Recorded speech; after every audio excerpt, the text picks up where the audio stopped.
lahat, si Katrina best friend mo. Mm. Di syempre, di ba, judge siya ng Pilipinas Got Talent Yes. ngayon. Oo nga. Tapos syempre, ang dami na rin nakakamiss ng tandem niyo as Mara and Mm-mm. Clara.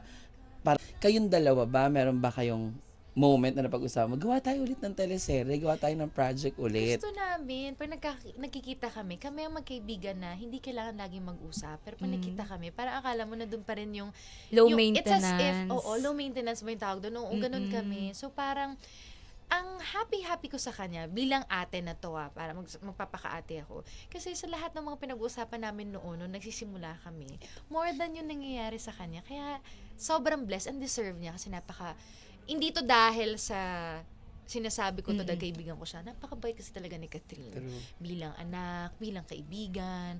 So, deserve niya lahat ng ng nararating niya. Kaya siya naging superstar ngayon. Totoo. Kasi siya yung dapat ehemplo rin sa iba na kahit nandun ka, yun pa rin yung personality niya. Yan ang hindi nakakalimot lagi Totoo. na bumate pag nagkasalubong kayo. Oo.